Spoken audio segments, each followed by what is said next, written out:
কেন আপনার কাজে মনোযোগ আসছে না?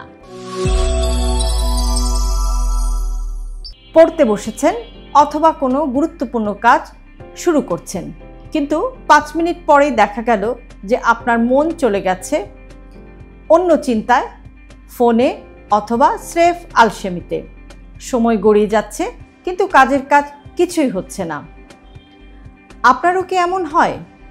চলুন আজকের ভিডিওতে আমরা দেখে নিই কেন আমরা এরকম মনোযোগ হারাতে পারি এবং তার সমাধানই বা কী।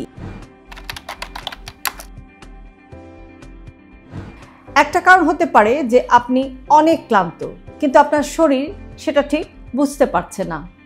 আপনার ঠিকমতো ঘুম হয়নি, ঠিকমতো রেস্ট নেওয়া হয়নি, আপনি একটানা কাজ করে যাচ্ছেন। আপনি ক্লান্ত হলে আপনার মনোযোগ থাকবে না, এটাই স্বাভাবিক।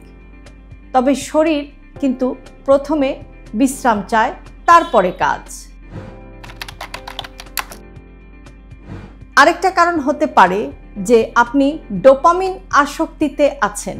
আপনি যখন প্রতিবার মোবাইলের নোটিফিকেশন চেক করছেন অথবা স্ক্রল করছেন কিংবা রিলস দেখছেন, তখন আপনার ব্রেইন থেকে ক্ষণিকের জন্য ডোপামিন নামের হ্যাপি হরমোনটি রিলিজ হচ্ছে, যেটা আপনার ব্রেইনকে বা আপনার মনকে এক ধরনের আনন্দ দিচ্ছে। মন তখন আর কোনো কঠিন কাজে যেতে চাইছে না। একে বলা হয় ইনস্ট্যান্ট রিওয়ার্ড লুপ, যেটা আপনার মনোযোগকে ধ্বংস করছে। আরেকটি কারণ হতে পারে যে আপনি কি কাজ করতে চাইছেন সেটা আপনার কাছে ঠিক পরিষ্কার না। আপনি যদি না জানেন যে আপনি আসলে কি কাজ করছেন, কেন করছেন, কিভাবে করবেন, এই বিষয়গুলো যদি আপনার কাছে বা আপনার ব্রেইনের কাছে স্পষ্ট না থাকে, তখন কিন্তু আপনার এরকম মনোযোগ হারিয়ে যায়। কাজেই শুধু কাজ করব বা কাজ করছি এটা বললে হবে না। আপনার লক্ষ্যটা যদি স্থির না থাকে, তখনও কিন্তু আপনার এরকম মনোযোগের ঘাটতি হতে পারে। আরেকটা কারণ হতে পারে যে কাজের সঠিক ব্যবস্থাপনা নেই। আপনি হয়তো একসাথে অনেকগুলো কাজ করতে যাচ্ছেন বা মাল্টিটাস্কিং করতে চাচ্ছেন, কিংবা একটা খুব বড় কাজ যেটা করতে আপনি ভয় পাচ্ছেন। এই যে এক ধরনের প্রোক্রাস্টিনেশন বা যে কাজটি আপনাকে শুরু করতে একটা বাধা দিচ্ছে, এই বাধা দেওয়ার কারণেও কিন্তু আপনার মনোযোগের ঘাটতি হতে পারে বা সেই কাজটি করতে আপনার ঠিকমতো মনোযোগ নাও আসতে পারে। মনোযোগ হারানোর আরেকটি গুরুত্বপূর্ণ কারণ হতে পারে মানসিক চাপ বা উদ্বেগ।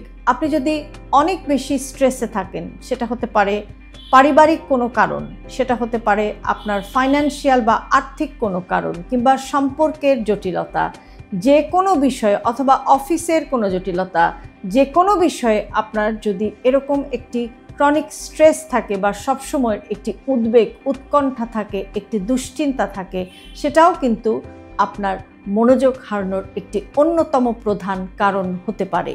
মনোযোগ হারানোর আরেকটি উল্লেখযোগ্য দৃষ্টান্ত হচ্ছে যে আমরা যখন ধর্মচর্চা করি, যেমন একজন মুসলিম হিসেবে নামাজ পড়ার সময় দেখা যায় যে নামাজ এমন একটা জিনিস যে এটা মনোযোগ এখানে এতটাই জরুরি যে নামাজ এমন একটা অবস্থা, এই সময়ে দেখা যায় যে একজন মুসলমান কিন্তু সৃষ্টিকর্তার কাছে সম্পূর্ণরূপে আত্মসমর্পণ করেন, কিন্তু মনোযোগ না থাকার কারণে দেখা যায় যে তিনি কিন্তু সে সময় নানান রকম এলোমেলো ভাবনা তার মধ্যে ঘুরপাক খাচ্ছে, অথবা নামাজে তিনি কোন জায়গায় আছেন সেটাও তিনি ঠিকমতো মনে করতে পারছেন না, ইত্যাদি নানান রকমের ভুল হয়ে যাচ্ছে।